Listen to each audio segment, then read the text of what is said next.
In an age beyond living memory,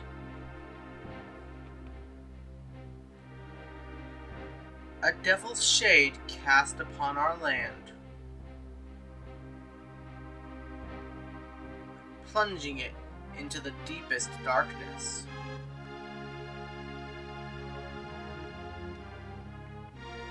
And condemning us to grief without end. In vain we prayed to the bleak heavens. The 12 gods descended from above.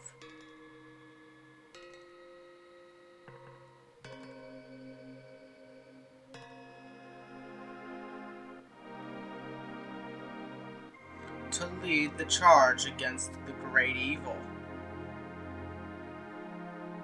Invoking holy light, the gods smote the devil, and granted us our lost hope once more. We and our world were thus reborn. And so,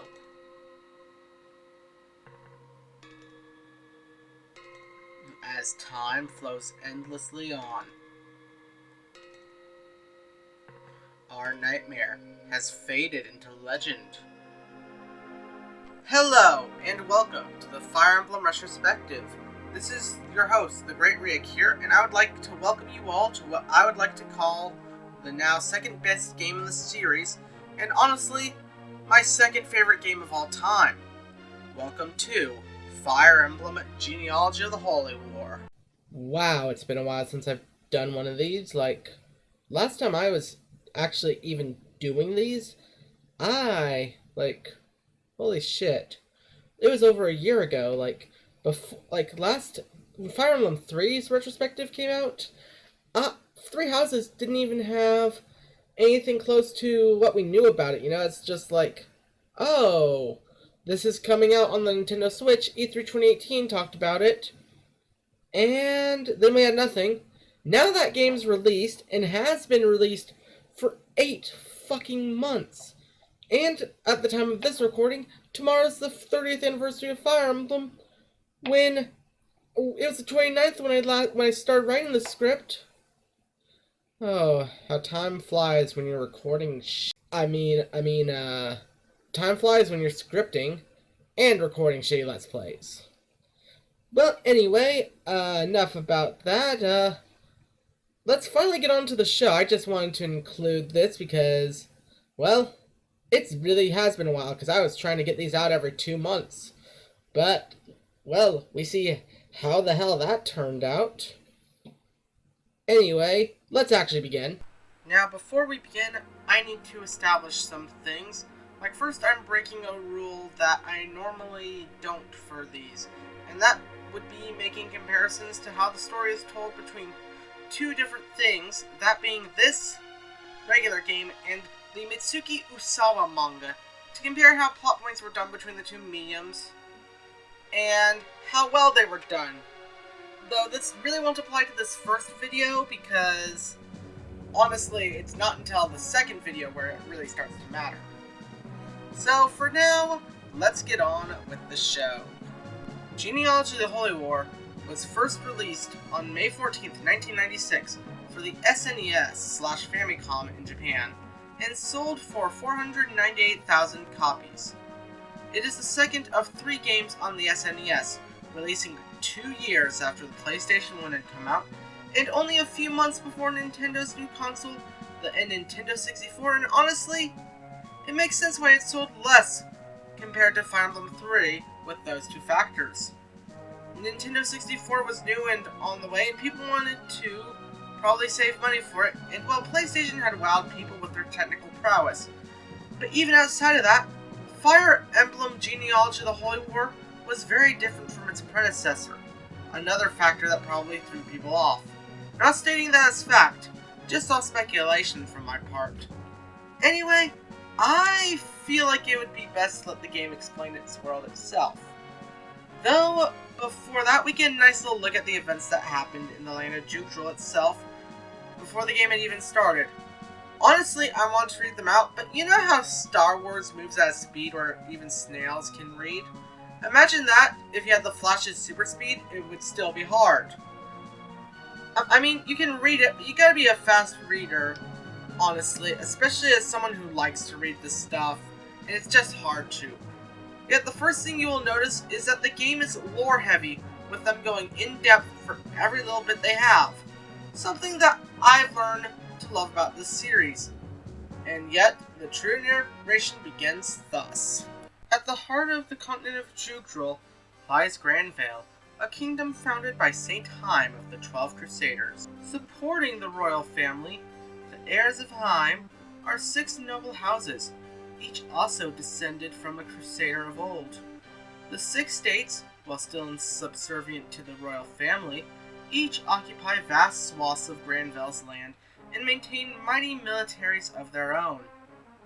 Owing to King Asmar's advanced age, the governance of Granvale falls to his son, the highly respected Prince Kurth.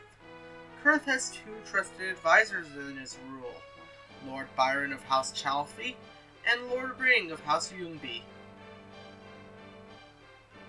Granvale's chancellors, Lord Reptor of Frege, has long objected to the threat to his influence posed by Kurth and his advisors, and has allied himself with the avaricious Lord Langbolt of House Dozel to form a faction opposed to Kurth's rule over Granvale.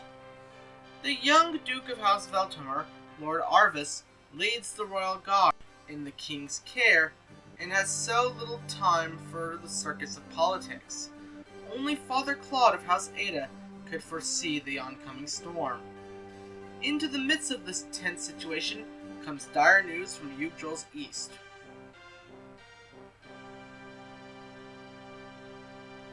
Darna, a town in the Yi Desert with deep ties to Granvale, is now besieged by savage warriors from Isaac. Reports of a brutal massacre abound. The news is met by the people of Granvale with furious cries for retribution, and before long the kingdom declares war on Isaac. Prince Kurth leads Granvale's charge on his father's behalf, commanding the military might of the kingdom's 6 houses. At Kurth's side as always is none other than Lord Byron, a highly decorated hero of peerless valor in his own right. Granvale has poured its entire military might into the Isaac campaign, and precious few soldiers remain behind, with its neighbors. Augustria to the west.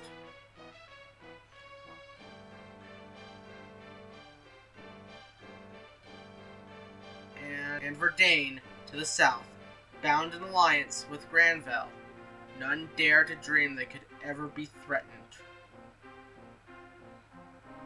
It is not long at all, however, before the people's confidence is shattered. As if from nowhere, a vast horde from Verdane, led by Prince Gandalf, crosses the Granvale border and lays siege to Ljungby Castle. In Lord Ring's absence, his daughter, Lady Aideen, is Ljungby's only guardian. Lord Byron has entrusted the defense of Granvale in his absence to his son, Sigurd, who remains at Chalfie Castle with a mere handful of soldiers. A friend of Aideen since childhood, Sigurd is horrified to hear of the Ljungby siege, and even with so few soldiers, is determined to protect Aideen and his fatherland from the savage Verdanite hordes. The year is 757, Grand Calendar, and thus the threshold of fate is cast open. Nobody could have known then that this simple disturbance was but the first of countless calamities to come. Already, the situation is looking intense with the fact that we have, on one side of the continent, a literal war happening in the background, while we are just facing a whole army with just 4 guys. Speaking of them, we are introduced to our playable cast, first with our Lord Sigurd. Sigurd is honestly one of the best guys in the entire franchise. Chivalrous, kind, and a bit stubborn to say the least. Also, look at that fucking mullet. If you say that is not a glorious mullet, you are either lying or I have to go beat your ass. Though, next on our subjects is one of my favorite times, archetype time. Can I get some cheers from the audience? Oh. Oh, right. This is recorded, not in front of... Wait, how the fuck did I get crickets in here then? I need to call pest control. Either way, we meet the newest members of the Cain and Abel archetype with Alec and Noish. This time, they have, well, sort of personalities. With Alec the Green Cavalier, you can see that he's quite the flirt as shown with conversations he has with certain girls, should you choose to do them. Next is the Red Cavalier Noish, who, let's just say he is here and then move on. There's sadly not much to say about him since he doesn't get optional dialogues aside from one or two with Lachesis throughout the game. Though the next guy, I have a lot to say about. That being Oife, the young tactician of the group at only 14 years old.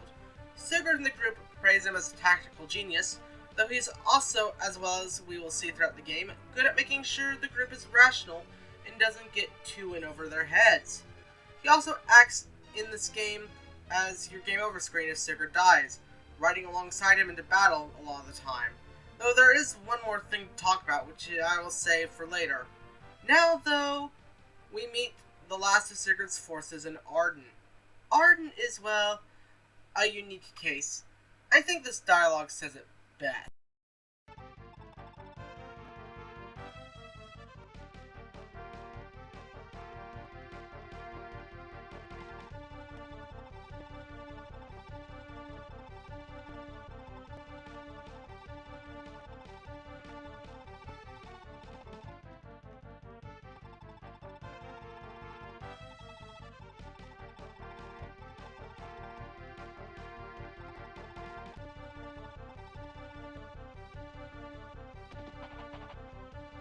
Now we get to the maps, and we have a few things to discuss. Mostly the size of it all. As you can see, the maps are much bigger than any of the games that have come before. Even in Gaiden, where the maps seemed big, they were actually just more empty than anything. With that, you have quite a few objectives that you can obviously see right off the bat. First off is that there's a bandit right next to the village, and your instincts tell you that I have to get to that village ASAP. But here's the thing, none of your units can get to it this turn. Have no fear, however, since villages work differently here than anywhere else in the series. In this game, instead of being just one spot that if a bandit lands there, it's gone forever, we have 10 turns to reach each village. And with that, villages give you 5,000 gold max. Each piece of a village you lose, up to 10 pieces, you lose 500 gold. However, villages will also on some occasions give you an extra item, which we'll get onto later. But as you can see with huge maps, that horses are able to get a lot more done than, say, someone in armor could get done. And honestly, that is why, despite the weird amount of attention Arden gets in this game, he's pretty bad, because in a game where you're moving forward, you kind of can't just have a slow guy that only moves like five places when everyone else can move like 10 or so. But you know what makes him interesting, as I said, is his fuck ton of events, which I'll get into more detail on later. Though for now I also have a few other things to discuss before I discuss the map itself. And honestly, that's where I'm going to end this little preview. I say little because, well, that was only 15 minutes and I've barely gotten into the game despite all the history and everything. Like, that's been why I've been delaying this for so long, is because I wanted to get this perfect. Like, before Three Houses, this was my favorite game of all time. But then the other day, I was talking with Chaz, and one of the things he said when we were recording my first episode of the upcoming Fire Emblem Genealogy of the Holy War Iron Man was that videos just have a shelf life of 2 weeks. That you just gotta get it out there, and you pretty much don't try to be perfect, just do your best, you know?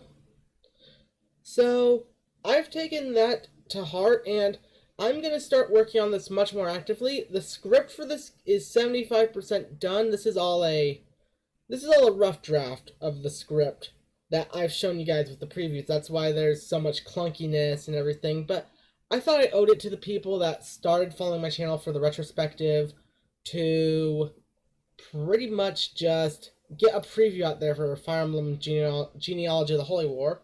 I can't say that for some reason, but yeah. So I thank you guys for watching. Please tell me what you think. If anyone wants to be a script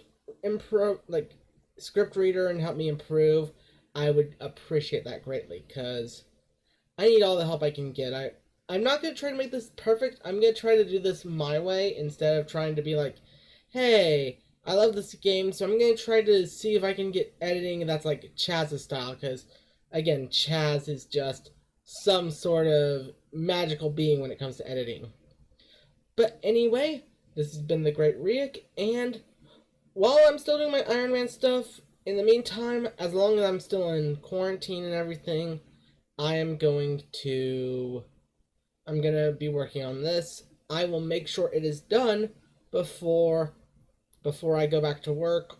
Well, okay, the script will be done. I'm not sure about the entire video process, but I will be working on this much more actively, because while I was working on this today, it was just a ton of fun. So, anyway, this has been the Great Riek, and I'll see you guys next time.